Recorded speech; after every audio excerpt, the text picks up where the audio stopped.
Probably too, bro.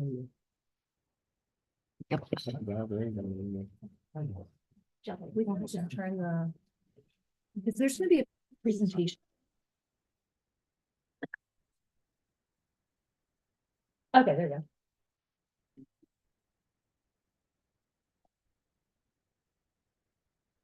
Recording. Awesome. Excellent. Hello, everybody. I am Sue Anderbois, Chair of the Special Committee on the Environment Resilience, calling our Thursday, December 11th, 2025 meeting to order. Clerks, will you please call the roll? Chair Anderbois, I'm present. Vice Chair Sanchez, Present. Councilman Pedro Espinal is absent, Councilor Justin Reyes. Present. You have 3 present, 1 absent. You have a quorum. Awesome. Thank you so much. I also want to acknowledge Councilwoman Peterson is here today. We have Councilwoman-elect Jill Davidson joining us tonight. Who'll get sworn in next week. So excited. Also always want to thank our amazing clerk who, beyond being amazing always, just dealt with some real intense IT issues. So yay for them. Grateful for you guys. I know. Fingers crossed. We have wonderful solicitor here today, and then members of our policy team. Thank you guys so much for being here, and tons of members of the public who will swear you in just a minute, and also from the mayor's team who will be sworn in a minute as well. Thank you all for being here. Let's get started. So can we please read item number 1 into the record? Item number 1, an ordinance in amendment of Chapter 23 of the Code of Ordinances of the City of Providence entitled Streets, Sidewalks, and Public Places, as amended to change Article 1, Section 23-35 relating to utility permits. Thank you so much. So I am the sponsor of this amended ordinance. Folks have it in front of them and they saw it in advance, or they should have. I hope you saw it in advance. We will not be voting on this tonight. I just want to make a note that we did receive some pretty late comments, and I want to respect that people sent in comments. So I want to have a little bit of time to digest those before we vote, but we will vote for certain in January. But before we move to continue it, I would love to hear if anyone has any comments or questions or thoughts from the committee. This is just a comment for the committee. Motion to put us up. Yeah. Oh, I thought this was as. Oh, yeah. Can I please have a motion to substitute in the version we have in front of us? So moved. Justin? Oh, I'm sorry, second. Motion is second, all in favor? Aye. Excellent. Do you guys, and this is just for committee members or council folks, since we have members of the public here and they might not know how committees work. Do you guys have any questions or comments? And thoughts? No, I just want to thank you as the sponsor, Councilwoman Anderwell, for all your hard work on this. I know we've been working on it for quite some time now, and it seems like a couple of concerns came in. So I think, definitely just want to commend you for, being that listening ear as always, and trying to get through this and get it across the finish line. I know this is something that's important for all of us across the city. So anything that we can do as community members, definitely, just let us know. Cool. Thank you guys so much. We will definitely have a meeting in January. We can definitely touch base with each of you ahead of time to talk through any changes or concerns or anything that comes up. And I'll read you all the comment. If anything comes up, let me know. But other than that, can I have a motion to continue? You want to accept testimony? Oh, sure. Yeah, yes. Enter in the record. Yeah. Do we have to do each one separately or? I think together. Okay. So we've received several pieces of testimony officially. And you have them in front of you. We'll accept them as an exhibit collectively. So I have a motion to label these as exhibit. Second. All in favor? Aye. Any opposed? Cool. I have it. And then can I please also have a motion to continue? So moved. Second. All in favor? Aye. Excellent. Excellent. We will take this back up in January after we make some minor changes, and I'll look forward to getting this over the finish line for our residents, who I know I hear from them all the time that they're eager to see this get done. So thank you all so much. Oh yeah. We please read item 2 into the record. Sure. Item number 2, presentation on the Stormwater Task Force recommendations. Presentation by Priscilla de la Cruz, Director of Sustainability, and Sheila Dormery, Chief of Policy and Resilience. Excellent. So I am really excited about this presentation. We have a lot of materials in front of us, and you guys might remember we've discussed this briefly before. the mayor, had a task force on stormwater. And both Councilman Anthony and I represented the council on that task force. Yeah, and there were many, many other people on the task force, which, both, Director De La Cruz and Chief Dormady will discuss. But there are a number of recommendations and exciting next steps underway that they wanted to share with us on council and get our thoughts and feedback. And so I'm excited that we were able to invite you guys here today to make this presentation. We'd hoped to do this a while ago, and all things happened in the city at the time they should happen, and today is that day. So, I'm always like, should have happened 6 months ago. It's my bad. But can we please, swear in a few folks? Sure. Whenever, and I know we're having some technical difficulties. Claire, do you want us to take a moment so we can get the owl working? Or since there'll be a presentation up, I just want to turn the, video off, so it's not just on, like, you don't feel like people are just staring at your face. I know it's. I don't want you to feel self-conscious. I'm just You have a trying great to. face, so you, I don't know what's. yeah. The owl is experiencing some technical difficulties, so as you're giving the presentation, y'all, if you could just use your like outside voice so that it gets picked up on the recorder and also on Claire's computer, that is real. Should we wait a sec? No, you can keep going. I'm just gonna play with it because it'll definitely be Yeah, recorded. you need to swear them in, I think. Oh, Okay. And I think we're gonna swear in Sheila and Priscilla, but maybe also other members of the task force who might want to give comment. So Topher, Elizabeth, Alicia, do you guys want to also stand up and, Claire, will swear you in? please raise your right hand. Do you swear under penalty of perjury that the testimony that you are about to give is the truth, the whole truth, and nothing but the truth? Yes. Please state your full name and your title for the record, please. Elizabeth Scott, and I'm the SNAP Network Liaison for Rhode Island. Sheila Normandy, Chief of Policy and Resiliency for Mayor Smiley. Priscilla Cruz, Director of Sustainability. Alicia Lehrer, Executive Director of the Winnesquatucket River Watershed Council. Topher Hamblin, Executive Director of Save the Bay. Awesome. Thank you guys all for being here so much. And I will let Priscilla take it away. And we have printouts of her presentation and it'll also be up on the screen. And if other folks here want a copy, they're behind Brandon. Sorry, Brandon. No, that's. Where do you want? Do you want to sit next to Councilman Peterson? Unless you want to stand, you're welcome to stand or you're welcome to sit next to Councilman Peterson. I'm okay here for now. Okay, whatever makes you happiest. And this is where I'm projecting. Yeah, yeah, yeah. What do you want on the screen first? Just a PowerPoint slide. Oh, great, and you all have physical copies Yeah, as we well. copies. All right, well, as Claire's pulling that up before we get into the slides, I want to just set the stage for the conversation and the discussion we want to have with you all today. So when we looked at bringing together the stormwater, we looked at the many challenges that we're facing across the city, and we're going to get into why there was a need to create such task force and what were those challenges related to our stormwater and sewer infrastructure. But as I'm walking through the presentation, I really want you to also think about how have you experienced the flooding issues that we're facing, your constituents, what are they experiencing when it comes to the uptick in flooding events? And also, I thought when I would go out into my neighborhood that if I started talking about stormwater or sewer pipe infrastructure, that people would say like, what are you talking about? But I was surprised. I mean, people like understand that we have a very complex system, an aging system, and it's impacting their quality of life every day. So I ask you to think about that as we get into why the Stormwater and Sewer Task Force has made the recommendations that are before you today.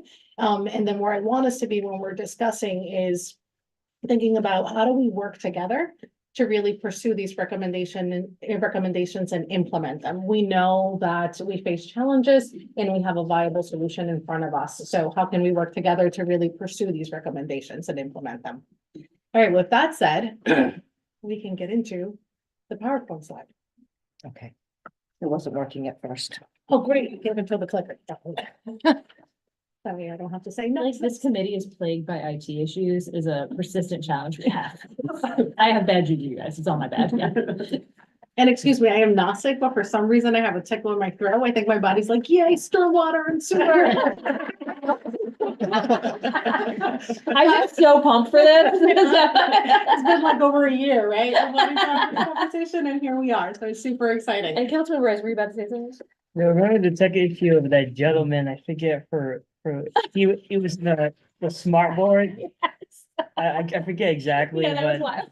We had so many tech issues. anyway, that's more insider. Yeah. It's been a wild committee, you guys. We persevered a lot. Here we are. Here we are together, not drowning in stormwater. Thank you, Priscilla.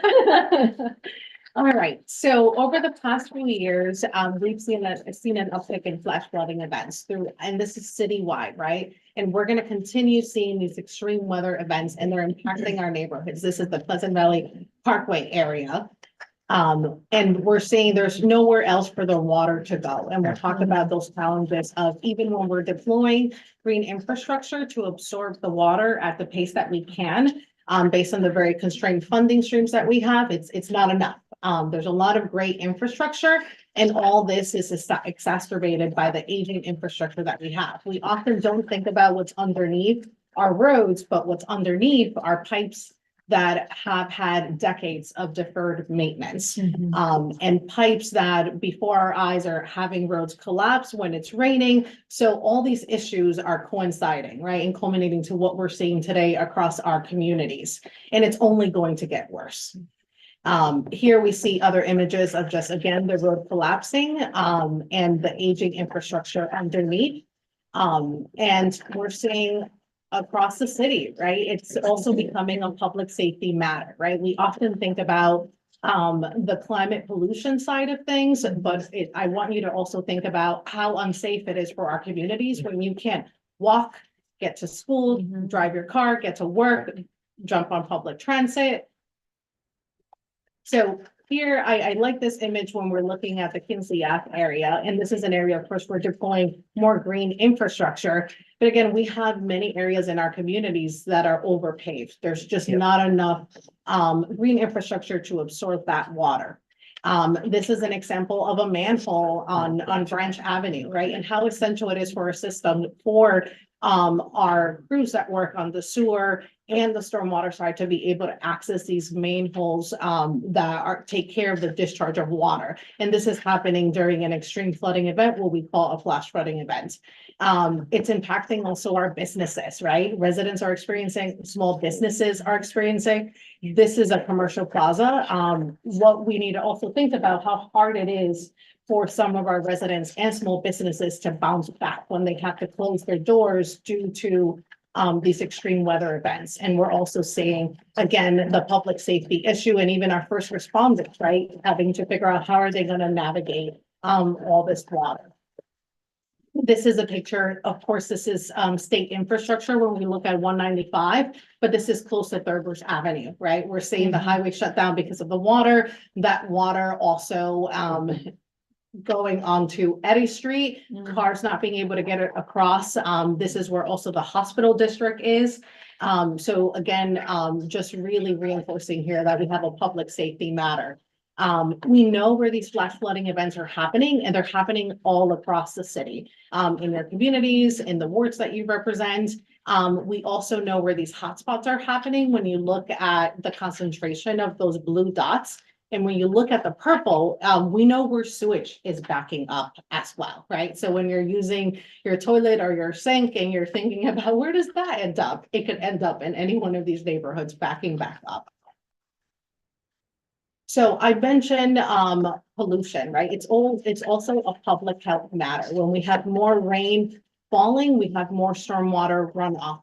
And that pollution is ending up in our water bodies and often not being treated. And we will talk about why that is with the different type of complex infrastructures that we have across the city.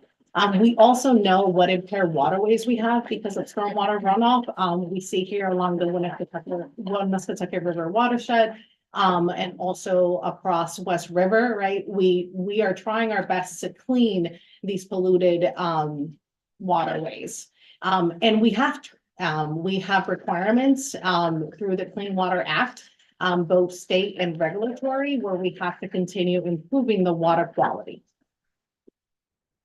So when we think about how complex our system is, this is a very busy diagram. What I want you to remember from this slide, if I could easily get over there without tripping, I would show you. Thank you, Councilwoman. I would show you to focus on the dark purple lines where you see the infrastructure operated and owned by Narragansett Bay Commission, right? If you are a homeowner, a landlord, you are paying Narragansett Bay Commission, and they're doing a great job of really investing in that system, right? They have your revenue to rely on, and as a result, that is improving the water quality and the waterways that I've been talking about that are impaired. But everything else outside that thick purple line, it's all owned and operated by the city of Providence. That is all that we are responsible for. And it's a lot, right? When you think about in comparison, when you flush your toilet, when you use your sink, that is our sanitary system. The stormwater, whenever there is rain, right, that's falling through the roof, ending up on the ground, that is our separate storm sewer system. And then we also have combined storm water and sanitary sewer systems. About 68% of our system is combined. And the important thing to remember here, why that is significant, is that whenever there is a lot of rain and the system, the combined system cannot handle that, it's at its capacity, it's going to overflow. That means it's not going to end up at a water treatment facility. It's going to end up polluting our water streams. And that is not unique to the city of Providence. We have over 700 communities around the nation that are also grappling with this concern.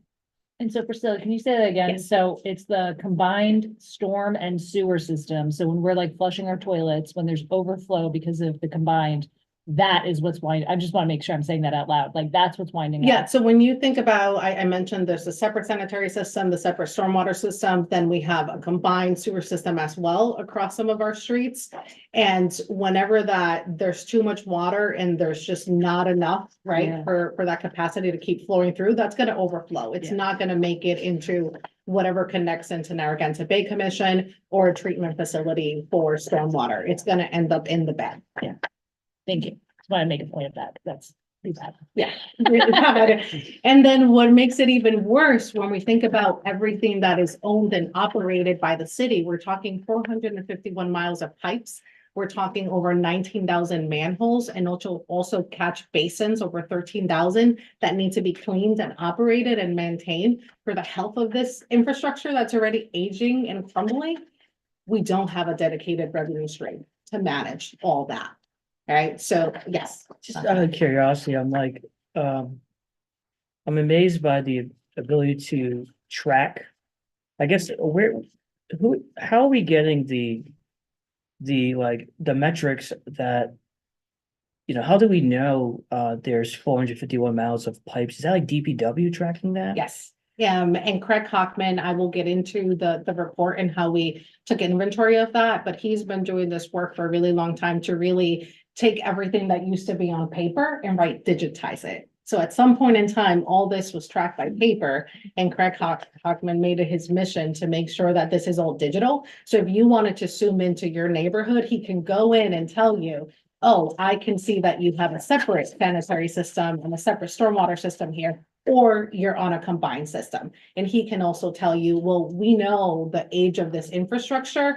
It's crumbling. There's the potential for a sinkhole, for example, if there's too much erosion on that pipe. So we have this all documented and all digital now. Wow. And again, just out of curiosity, when was that completed? Like, was that years in the Very making? recently.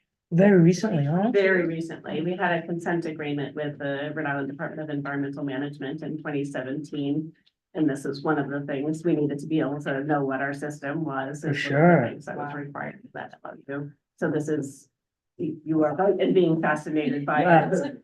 And also right in being horrified that we didn't know really in a detailed way. We had to do field visits to figure out where does this pipe go, send a camera down and figure out what direction is the water flowing to understand. But now It's also, you've got these little arrows that tell you which direction your water is flowing. It's very exciting. I don't mean to derail and I No, hope, this is a but good point it's to a call. really, Thank you. because of that consent agreement with DEM, we've significantly professionalized the work that we are doing at DPW.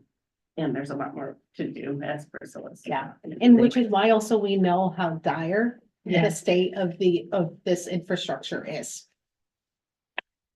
So that leads us to why we created the Stormwater and Sewer Task Force. We really needed help from a diverse group of stakeholders to understand how can we address this critical stormwater and sewer infrastructure, all the needs, and what are the potential solutions. So we established this task force. This was late in 2024. So we lasted all of late 2023. We lasted all of 2024 together doing this work.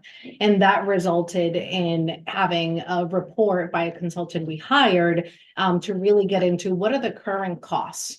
What are the 10-year projections for how we're actually going to improve the system? What are some viable solutions? And what the task force did before making recommendations to the city, they said, okay, let's all together build a baseline. Let's understand what are the environmental justice issues that we face. We are known for having a nationally recognized climate justice plan. We know some communities are more impacted than others when it comes to how the climate crisis is impacting them. And we also know that we have compliance challenges, right? Sheila just talked about that consent order we have with DEM and how we have to be able to show and track the progress that we're making. We also walk through the issue we're facing in all of our communities when it comes to the increased flooding that we're seeing and what's underneath, right? How chronic the state of our infrastructure is, but also we're going to get into how we lack the funding. So this is an overview of who the stakeholder task force is, their membership. We had Councilor Vanderwall on there, former Councilwoman Helen Anthony. I won't read all of this, but just to point out what wide range of interest we had at the table from today you have here Save the Bay, Topher, Woonasquatucket River Watershed Council, Alicia, whose nonprofit does great work also in improving green infrastructure and deploying green infrastructure. We had developers in the room, right? When thinking about the housing challenges and how we approach development across the city, from you have RIPEC, large users like Brown University at the table, environmental justice advocates like April Brown, formerly with the RAJC, Lyuna, Adam Lupino, really thinking about the workforce component of this. So we really wanted to have a wide representation here and then ensure that they're supported by technical assistance, right? Not only did we go as far as hiring Ref Tellis, who's the consultant who produced the assessment before you today, but today here we have Elizabeth Scott with the SNEP network. And other partners that really came in and helped us not only facilitate the task force, but really critically look at the challenges and the solutions in front of us. And they were, of course, supported by city staff. I mentioned Craig Hoffman. He spent many hours sharing a wealth of information that only he knows, leading that division at DPW. Myself, Sheila, and Sophie from my team also a part of that process. So what was their process? I mentioned 2024 spending the calendar year together. What I went through in about 2 minutes with you all, we spent hours together diving into really understanding stormwater, how dirty water is managed across the city, understanding the equity challenges that we face in Providence, and also really getting into the numbers. What are the current costs? Where are there unmet needs? What are our funding options? You know, what's legally possible? What are some good case studies around the nation that are working? And then we took a break in July and August, but it was my style break. We really did not break. We instead, the task force went out into the community and had conversations, right? They were talking to their constituents about how is this impacting you? And I'm not going to read what's in front of here. You can go ahead and read what's on the screen, but it was really interesting when they were talking to residents, businesses, whether small or large, they were all being impacted by this. And they were getting into the conversation about, wow, like how are we going to address this problem of the aging infrastructure? I've had to close my door. I've had to say no to business, or residents that just don't know how they're going to be able to pay for the expense of not only sometimes even cleaning sewage out of their basements and then thinking about, okay, what's needed, a sub pump? How do I do that? Where do I go? Where do I find the funding for that? So these are real challenges, and the task force then came back and said, okay, we have that perspective, we have that insight. How do we also develop a criteria for how we're going to evaluate the different funding and financing options that Reptelis, the consultant, was presenting? And then where we concluded in December was with the criteria they developed to really look at this through an equity and sustainability lens. They were able to evaluate the funding options and issue a final recommendation and memo to the mayor. Where did they conclude? They concluded, we don't have dedicated funding. This is dire. This is more than a thumbs up. This is a strong recommendation. Pursue user fees, implement stormwater user fees for stormwater and sewer management. So meaning you contribute to the problem, you're going to pay your fair share based on how much you use. But they said, of course, this is not going to happen overnight, and we care about how you do this. So our support comes with these contingencies. Do robust education and outreach. Really dive into beyond the preliminary assessment that you've done, which is reflected in this first phase of the stormwater and sewer assessment you have before you, and really understand how you're going to build in transparency, accountability, how you're going to administer this, in terms of deciding, you know, where the money goes, deciding exactly how the rate is structured for these user fees. And yes, there are equity considerations. You want to do this not only fairly, right? And the fair part really comes into play when, even if you don't pay taxes, you contribute to the problem, you pay your fair share. But we know that some of our residents might not be able to financially do this. So how do you offer the right customer assistance programs? And how do you ensure that the funds are distributed equitably across the city as you are collecting this revenue?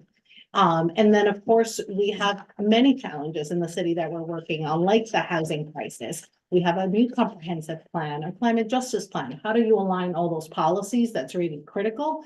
And thinking about the years to come, right? What are the job training opportunities as we deploy more green infrastructure, as we restore and replace piping infrastructure? How can we really work on our workforce development? And then driving behavioral change was really important to the task force. How are you going to incentivize and really ensure that either by issuing credits on bills that you really are shifting the behavior as to how we are reducing overpavement and depaving, for example. So these are all in your report on the assessment. The appendix is the memo from the task force. And I really do recommend that you read more about their criteria and their recommendations for supporting stormwater and user fees. You don't need the rest of the report. Yes. There's a lot of. Yeah, it's a very dense report. You read the whole thing though. We'll enter it in the record in a few minutes, but like, But if you are like Craig Hoffman, right, and you want to dive into these numbers, whether you're an engineer or not, and you really want to understand, right, what is the state of the current infrastructure? How do we know what's underground? This report captures that. It also captures the current level of funding, the constraints. And it also looks at if you were to create dedicated user fees based on funding and usage, how do you do that? Here are some preliminary projections, but here's where you need to go deeper to actually do that well. And it does an analysis of where we need to be over the next 10 years. And as we mentioned, read the task force memo at the end. Page 60. So when we get into sewer and storm current costs, what I want to point out here, when you look at the operations and maintenance, the first number you see after operations and maintenance total, nearly 4 million, that is the average.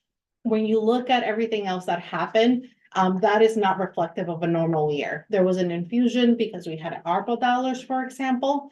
And then to point out also, we have no dedicated funding for flooding mitigation projects, right? So when you're hearing from your constituents as to what are we going to do? There's so much flooding. There's no dedicated funding for that either.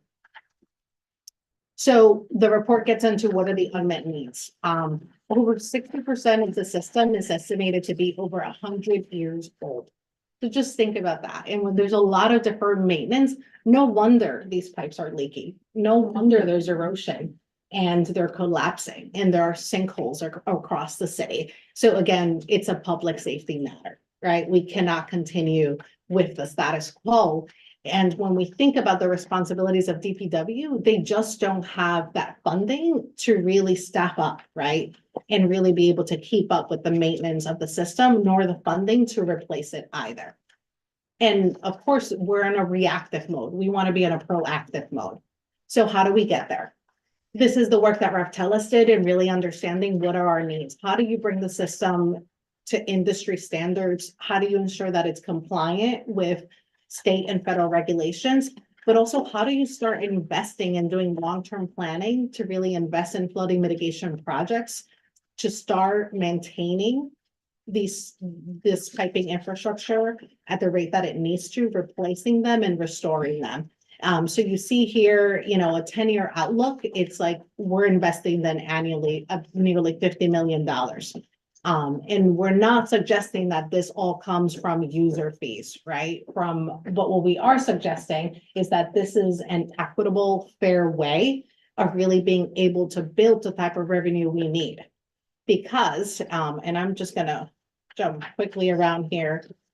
Because if you do that, right, if you do that, then if you start charging fees, and let's say we're estimating this is really preliminary, let's say $25 a quarter, or $100 a year. And remember that the more you use, the more you pay into that system, even if you are a tax-exempt organization, we're gonna be able to, that's reliable revenue. Then we're gonna be able to build up our financing and really look for more capital, right? That's where we wanna be. Yes, please. The storm water fees, it sounds like the homeowners will be responsible for paying those. And it, I think the head nod said yes, so I, So yes, And other entities, Yeah. not And just more. homeowners. All So property owners. all property. All property owners. So like Oh, yes. Brown, Yeah, Miriam, yeah. yeah, okay. Will, this is probably good.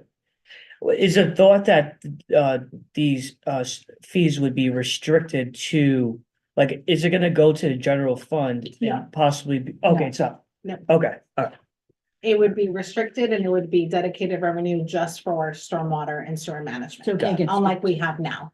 yeah, Yep. as And required by state law, like, so the state law allows us to collect these fees, but only if they are segregated and used specifically for the purpose of the Perfect. designated fee. thank you. yeah, and when we think about, I've already implied where fees can go, what they could be used for, not only capital improvement, operations and maintenance, but really if we're going to meet all the program goals that I mentioned and where we want to be in the future about really restoring the conditions of this infrastructure and tackling flooding across the city, we need to be able to really staff up, right? And that's going to take equipment as well. And one of the things I want to just take a step back here, when we talk about the level of assessment that has been done and where the task force did a deep dive along with the consultant, with really understanding, just to your question, Councilman Vargas, how do we now pay for things, right? There's so much competing with the general fund. You all do really important work in looking at all the competing priorities for the city, right? Whether it is education, and whether it is housing.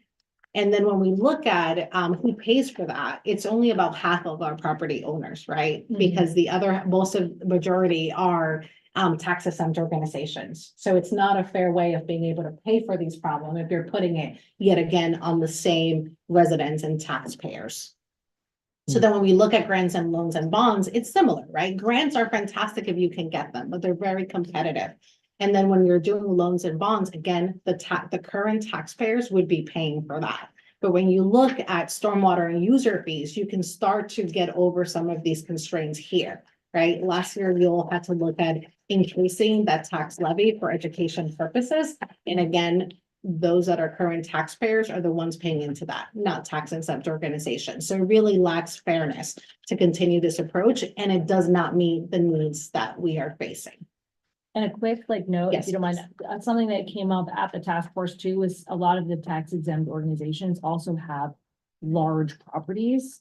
And a lot of those properties have parking lots or other like, impermeable surfaces as part of them, like Brown, Miriam, which is in my neighborhood, the hospitals have these large impervious surfaces that are contributing to the stormwater issue and the flooding and the like not being able to absorb water into the ground.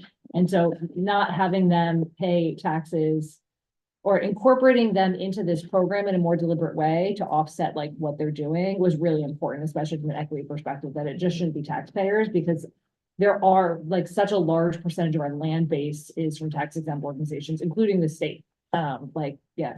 And then, yeah. So just to build off of, Chief, you said, so state law allows the city to add a fee to all property owners, specific to do maintenance on this type of infrastructure? Yeah, there's stormwater management enabling legislation that allows any municipality in Rhode Island by itself or together with other municipalities to charge a fee for stormwater management based on how much a property contributes to stormwater management challenges. And the same exists related to sewer use fees. Just two questions, if that's okay, Chair. Oh, of course.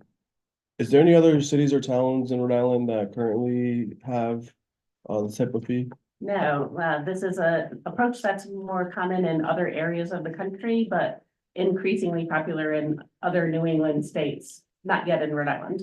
Yeah, so Massachusetts has several communities that already have this model. Also Boston Water Sewer Commission, Maine, there's a community there that has adopted it, also Vermont. So it's a growing trend. Mhm. And there's like other 1,500 communities around the nation that have these dedicated user fees. Awesome. Last question. How is like, you said it's like measured, or you said it's depends on like how much water's used, or how is it measured? Yeah, for stormwater, usually you would measure like how much impervious cover do you have on your property? So any hard surface that can't absorb the water, we're gonna assume that water is gonna run off of that property and go into a storm drain. So that's how much you contributed. And through the magic of math and modeling, we can figure out like what that means for how much water that is and how much that is as part of the system. And for sewer use fees, often like the Narragansett Bay Commission uses based on how much water you got from Providence water. So how much water went into your house, they're assuming all of that water went out of your house, and that's what your user fee is based on. So that's how you figure it out. And this is what the Raftellus consultants helped us do a little bit of a draft of like how much would we be talking about here and how does that work? And that's what I'm foreshadowing what Priscilla will be telling you about for the coming year. We're gonna get more in detail and figure out what does that mean for our property owners. Thank you. Yeah, I did have a question, Chair, because you brought up the colleges, and I actually think, I'm not a lawyer, the question with the law department, but I'm pretty sure that in a pilot agreement, it's pretty explicit that we can't charge municipal user service fees. And or we would be in breach of pilot, and so Question. how is this interface with that? That's a good question. It's a question for another time, probably. Yeah. He's right. Is that something you guys are prepared to talk about, or is that a question for another time? A question for another time. Okay. But follow also, up. we are gonna spend now the next, it's okay to say this now, I'll repeat it again at the end, but we're gonna spend the next year with Raftellus and also with the legal department and many other departments, and you all really doing a deeper dive, right? And really understanding what's on the books, what needs to change in order for us to be able to do this and to make sure that everyone's paying their fair share. Really good question. Yeah, that's a great. Because question. Brown was on the task force, but I don't Yes. remember that coming up explicitly as we were talking. Okay, continue on, Priscilla. So just a recap of where we've been, tax versus fee approach, right? We will continue to underfund just because there's no other way of funding these challenges that we're facing, right? The status quo will continue where we will not have enough operations and maintenance dollars, not even for the reactive side of things that we're seeing, right? Not even to be able to meet the challenge of how pipes are collapsing, how sewage is backing up into properties, and how there's nowhere else for the water to go in our communities.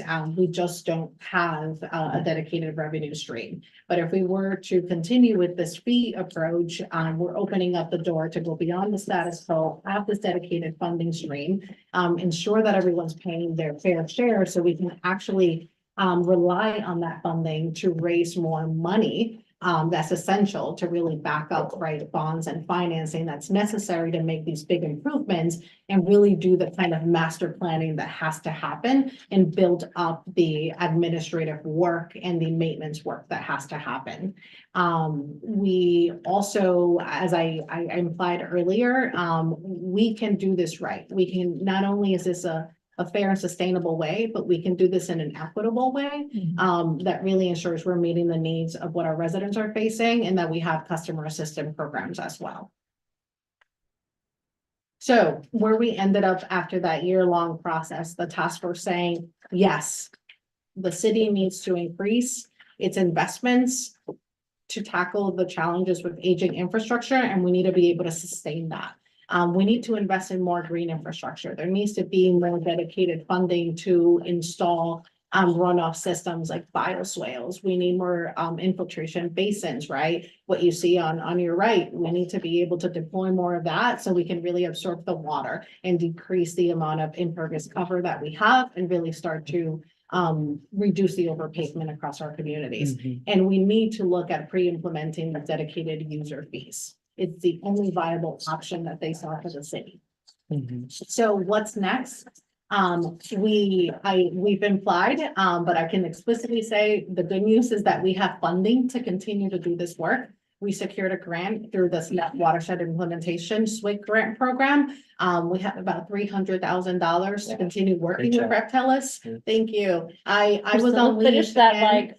She already texted me and was like, I know you're on maternity leave, but we got the grant. I was like, yes. I feel like you like submitted that while you were like. Yeah, like a week before Yeah. Sebastian came into the world, yes. So it was a great effort and supported by all the technical folks we've been working on, but really building on the great work of the task force and saying, we're ready to do this deeper analysis to really look at how do we structure these rates? How do we really analyze the data, the parcel, the land use data? How do we create customer assistance programs and also learn from what's working, right? We have money to do some peer learning, talk to Boston Water Sewer Commission about what they learned throughout their process. And Reptelis has done this around the nation, right? So we're going to be spending more time with them. But I think also just as important, we have funding to do robust community engagement, to work with you all and develop the right tools to go into the community and get their input to really help shape how we develop this program. So we will be working with Reptelis throughout this coming year in 2026. The grant period is through 2027. And by then we want to be in a place that we are lifting up the program, that we've done all the robust engagement and all the analysis that's going to build the user base. So that's where I want to leave you there. Continue the discussion about how can we work together, work with you in your communities, at board meetings, whatever you think is needed for us to really get the amount of engagement and feedback that we need to do this right. And I think based off for one more thing, Chairwoman, because our listening audience at home wants to know where they can read the report, they can find it on our website at climatereadypdd@providenceri.gov. So when we share that link, of course, with the committee afterwards, and anyone who's. And this is on our portal. Excellent. And the, Everything's on. everything's on the city's portal as well, on the open meetings portal. So yeah, we can point books there as well. Awesome. Any other, Councilman Peterson. Just at first glance, I think this is phenomenal work, so thank you for all of that. It's clear and based on just the area that we live in, it's dire, and specifically in our area. I was just wondering, just out of curiosity, who would, if you have, who would be managing the collection and user fee setup and all that type of stuff in the city? Or would it be something that would be done directly to a different agency in and of itself? It could be either or, and that's what we're assessing now with Fractalus and doing that Google Doc this calendar year. We'll look at different models and what makes the most sense for the city. Thank you. No, great question. Thank you. Yeah, I saw you guys had people from like the development world on there, and we obviously know like how dire the housing crisis is. Like everyone on the council, most of the people on the council are really supportive of, you know, affordable housing development. But you know, that in itself can be a little difficult when it comes to stormwater management. Is there any like, I know like development now is like a lot more environmentally friendly than development that has happened in the past. Is there anything else that like new development should be like, what I'm trying to say, I guess, is like, are new development like laws like in full compliance with like the also similar crisis of our stormwater infrastructure? Yeah, so there is a stormwater ordinance and there are also state regulations as well for new construction, new development. And I'm not sure if you want to add more. And that one of the things we heard loud and clear from the task force was, these are both really important issues. We need a lot more housing everywhere right now, and we need more infrastructure, green space to be able to capture stormwater. And so those are two things that we are keeping in mind as we design. What are the incentives that we want to have for property owners to be able to capture stormwater on site? Where do we want to have more restrictions or less restrictions for building, and really making the most of the green space and open space that we have to be able to capture rain where it falls. So you are right in identifying one of the cornerstone issues of things that we need to be addressed, because there are multiple priorities that we need to navigate there. And Catherine Sanchez, I'll just add that, I remember having a conversation with one of the developers at the task force who brought up, like making, and as Chief Dormer was just saying, like making. Like the example given my neighborhood that he and I had talked through was like, there's this vacant property on North Main Street that's been vacant for like 20 years across from the parlor. It is like my white whale. I want to see that developed, but like right now it's blank and there's just grass there. And so that isn't like necessarily great for stormwater. Like, you know what, you don't really know if anything's really permeating down because it's just like open land, but it is open land and it's not paved. So he's like, it would be a higher and best use for us to put a house there or like a large apartment building, but that is an impervious surface. We want to make sure we're not like disincentivizing turning these vacant properties into impervious surfaces, which is like housing. Yeah. So it's like a complicated, like we need to be nuanced about this, because if it's like there's a disincentive to turn open space into housing, that's a huge problem, and it could contribute to blight, because we just have these vacant lots that aren't actually really helpful to have, but are open space technically. But there's a lot of technology that is available for us here. Providence College is actually one of the leaders in their stormwater master plan, is really outstanding. And so, and they have obviously been in a development boom themselves too, but they had a good plan for like, we're gonna need buildings over the next 15 years in all of these places. There's gonna be stormwater runoff that comes from them. So when they built out their track and field piece that goes up River Avenue, there's a really great underground stormwater catchment area underneath there. So there's a system. So when there's too much water that's there, it's going through that underground system, getting filtered out before it's eventually released into, like, that side goes towards Pleasant Valley Parkway to the West River. They also have two different major water bodies that they deliver to. So there is technology that is available for these sorts of things, and it does require planning ahead. And so that is the kind of thing, especially for the large institutions, we want to see more of that. Those forward thought. Yeah, and in the memo, I'll just add, we do, the task force does expand on that when it comes to how to align policies, but also when they talk about transparency, accountability, they also get into the program framework of like, you're gonna need sophisticated software and people to track these things. And to be able not only to report out, but to also track as to like how these things are overlapping and working together. And there is software out there. Councilman Royce, did you have anything? Yeah, just, I don't know if it's in this report, but, you know, I've been very curious about is, there are like several areas of my neighborhood, Branch Ave being one, Councilor Pierce and I share Branch Ave, but Silver Spring is one as well. Is there like, is there a report that the city has produced where we've identified high need areas that flood? And then has there been like recommendations on what, if, even if money wasn't, funding was not a constraint, that this piece of green infrastructure would work here to mitigate the flooding? And have we done that ever? Like, No. So yes and no. So piece by piece, there are some places where we have done some more of that forward looking.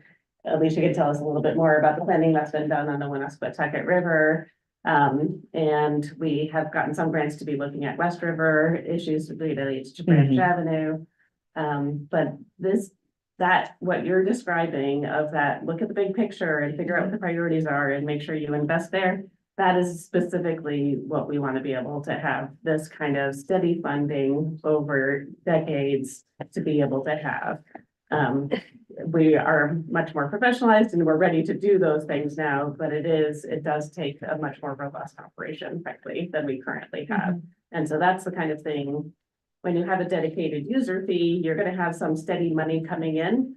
And having that bit of funding allows you to do the financing that you want to have more money to be able to do the big master plan and develop those strategies. But right now, the vast majority of the work that we've done like that has been grant funded. So Yes. we've been lucky to get many of those grants, as Priscilla was describing. But we know there's just does need to be part of the routine operations to be able to do that and not just be like crossing our fingers and hoping somebody says success for the funding. Yeah, that just seems like step one, Yeah. For It is.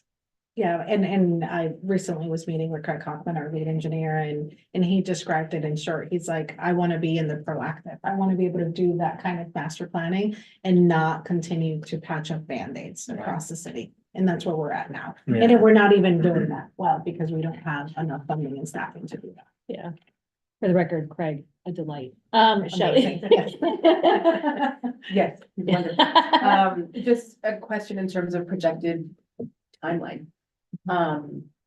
When do you foresee this being a full live with all of the things that need to come, that lead to this? When do you kind of envision this being something that would be the new standard or the push forward? So what we envision is that 2026, we would spend the year doing the robust engagement and community outreach. We would do that deeper dive, which we have Brett Tellis already on the contract to really do all this that we're talking about, all the analysis, really look at the administrative framework for running the program, overcome any legal changes that have to happen. And then going into 2027 to 2028, then the program is lifted up, right? But we've done all the due diligence leading up to that. And so what does like partnership between the council and your office look like in that 2026 framework? Like if we wanted to help move this forward, which I think many of us do, like what does that look like? I think it looks like us really sitting down beyond conversation and saying, okay, these are all the opportunities for community outreach and engagement. These are the kind of tools and resources we're going to need, and really also you welcoming and inviting us into your board meetings as well, but us really building up that robust campaign. And as we're collecting that feedback, looking at like, okay, this is how the administrative pre-implementation work is looking like for the program, working with you all on a resolution, then leading up to an ordinance, because we would need an ordinance to enable this beyond state law. Yeah. Cool. Yes, go ahead. Yeah. I just want to extend an invite, always welcome to any Ward 4 meetings. Justin's board meetings are. I've been there to talk about community electricity. They are great. They're a rowdy bunch there over there, Ward 4. Always invited, and if I could be selfish, is if whenever you feel the time is right to stop by, I would love to have like a maybe Ward 4 centric stormwater conversation.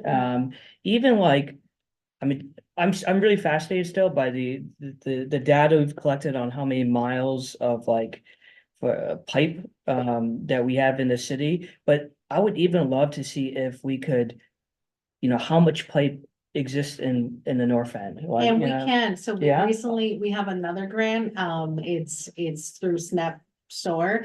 And they gave us $300,000 to pick a couple of areas with the community and working with Craig Hoffman and Pima.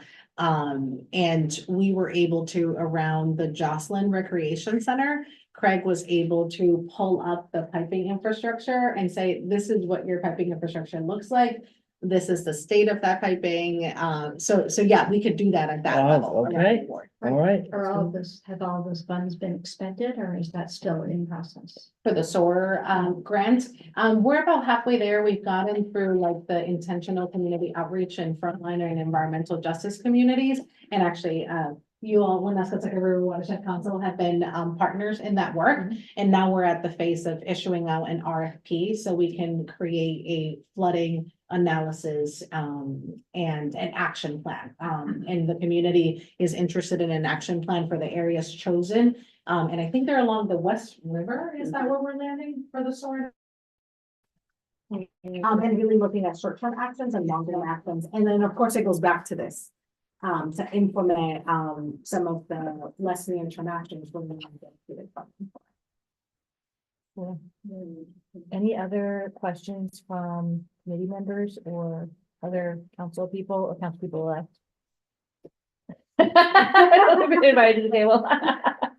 Do any of the task force members want to add anything? I can't see everyone super well. Yeah, Alicia. Hey, everybody. If I haven't met you before, my name is Alicia Lehrer, and I'm the executive director of the Winnebago River Watershed Council.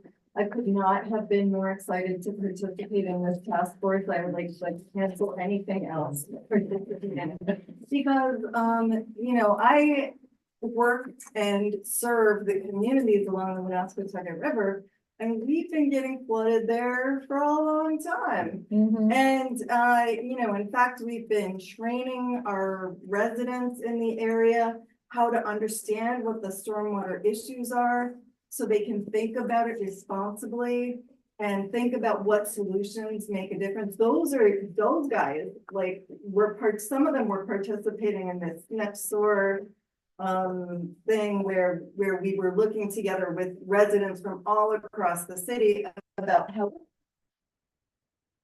And so the one they were like, you have to put in green infrastructure there. Like, I'm so proud of them. But I also really want to say that Providence, like, this is your chance. You could lead the whole state. Nobody's doing this. They're trying. But once you crack this nut, the people in the whole rest of the state are going to follow, because we're not the only ones having stormwater issues. Yeah. Everybody is having stormwater issues. And when I was participating on the task force, I was really advocating for not just fixing the issues that we have, but creating opportunities to work with partners like me, like Groundwork Rhode Island, like other workforce development organizations that can help be partners with the city to implement some of the measures that are going to reduce flooding and improve water quality. And in Elmhurst, we did an initial pilot project where we retrofitted 10 homes that were contributing water to Pleasant Valley Stream. And you saw what it looks like when it floods on Pleasant Valley Parkway. That was one of the early pictures that Priscilla showed. And, people are interested in helping and participating, but that's not the kind of thing that, like, Craig and his one-person staff could implement. Yeah. You're gonna need the partners to do that. And so, this has got to be a very comprehensive plan when you put it in. And we model ourselves on programs that are working elsewhere in the country. So, for example, the Anacostia watershed, which is in Washington, D.C., had a similar homeowner retrofit program, but because they have a fee-based program, they can say to people, we can help you reduce your stormwater fee by putting in, let's say, a rain garden, or even just a rain barrel. And like consult or like a project partner like us or like Groundwork Rhode Island could come in and help install those things and teach them how to use them. And then those people would get their fees reduced. We would have less stormwater coming into the systems, but in my watershed alone, I need 10 square miles of stormwater captured to prevent flooding in Olneyville. And we've done a bunch of projects, but it's piecemeal right now. And we did one project right in Olneyville Square, where we retrofitted a parking lot. We took up some of the parking spaces and created some, places for the Sorry about the stormwater owl. to go, filtered and treated. Again. And we would have to do about 300 of those projects to deal with the amount of stormwater that we really need to deal with to reduce flooding. So, you know, I could not be more of an advocate, and I would be happy to talk more about any of the other things that we do, but this is our chance to make my river swimmable. Imagine going and floating down the Winnesquatucket River through Water Place Park because the water is clean enough. That is something that we have a vision for, and I hope you can enjoy that vision too. Thank you, Alicia. Over Elizabeth, no, you're not on the spot, don't feel you have to, but you're welcome Happy to. do it, thank you. Councilman Andrew Barr, everybody. I too was an enthusiastic participant in this task force.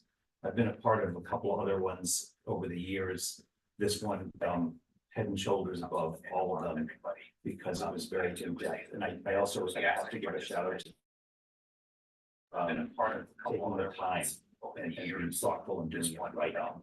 I think that shoulders matters. I think what we saw tonight is the result. I also have to give a shout out.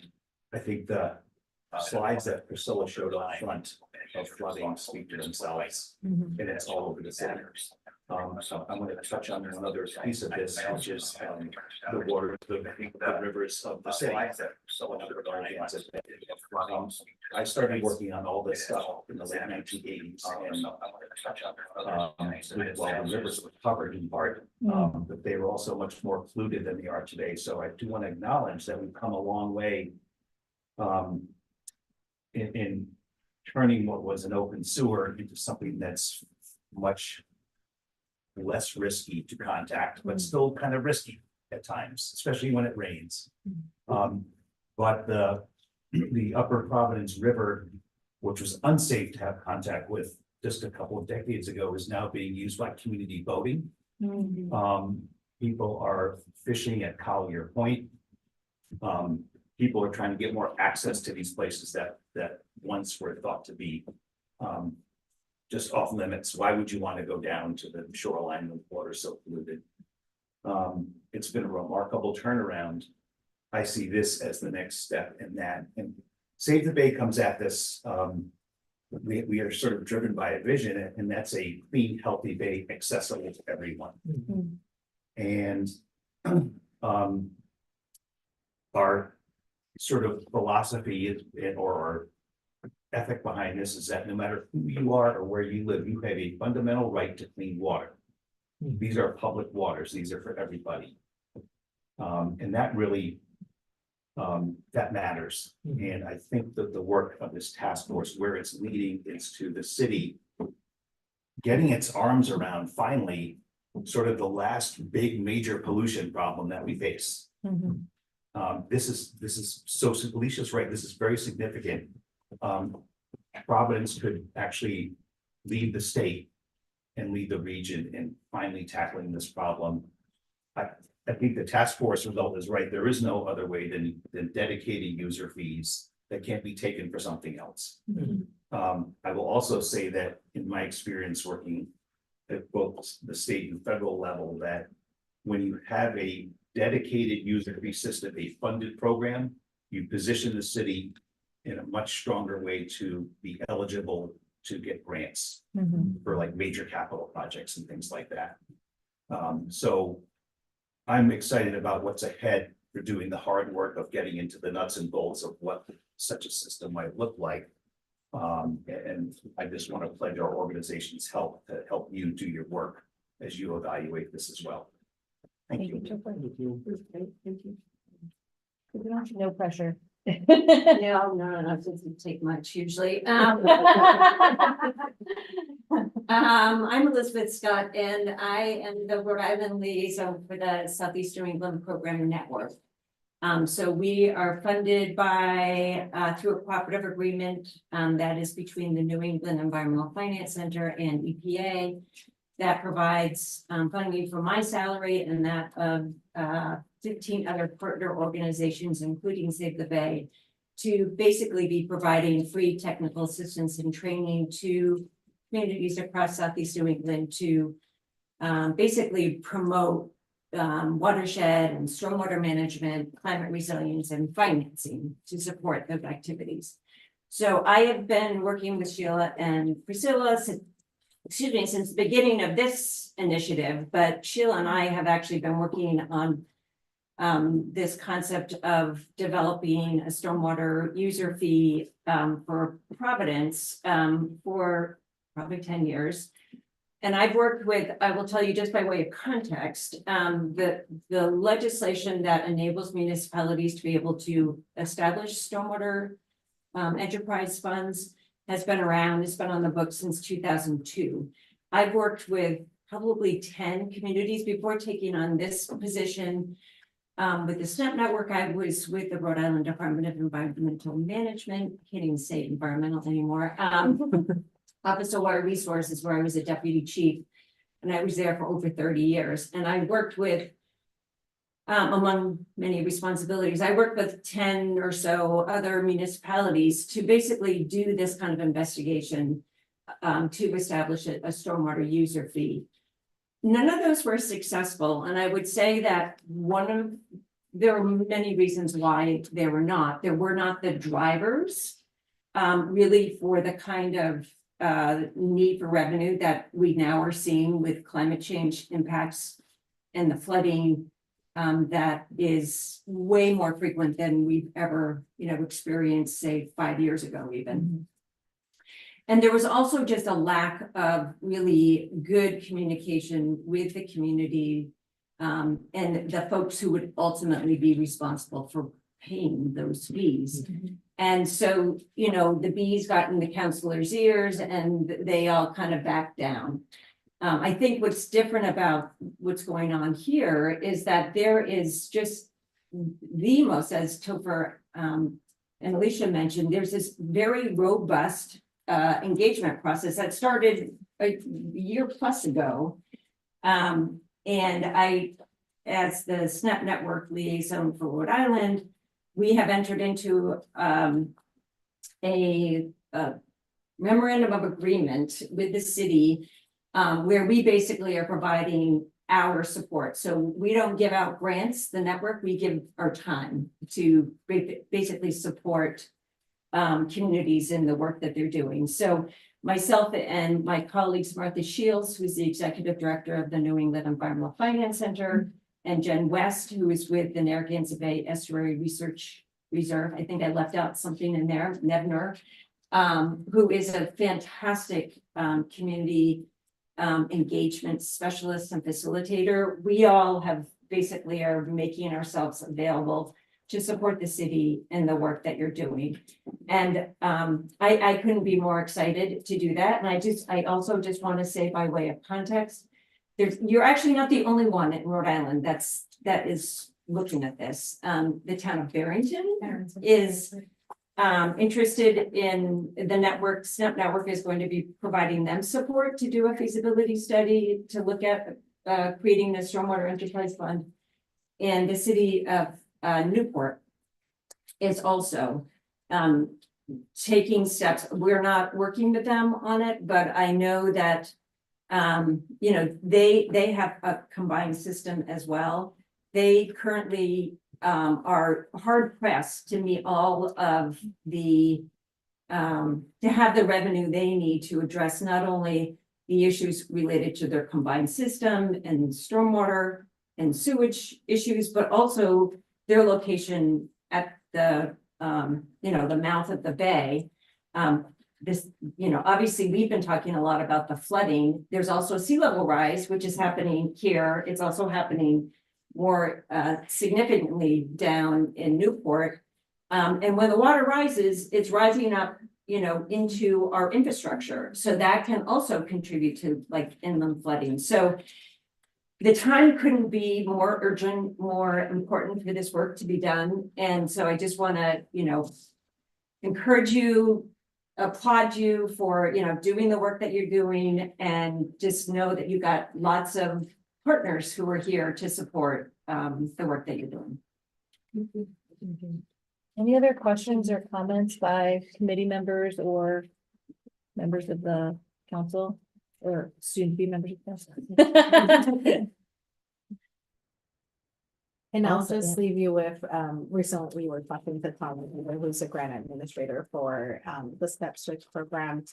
And, you know, we're going over contracting and all that, and he said among like all the grantees, I mean, they're funding amazing projects, right, all across the state and the region, and he said, I am so excited for this in Providence. He just also agrees that this is a moment, right? Everything we hear, all we're backed up by partners, technical expertise, and that there's a moment here with you all and us all to make this happen.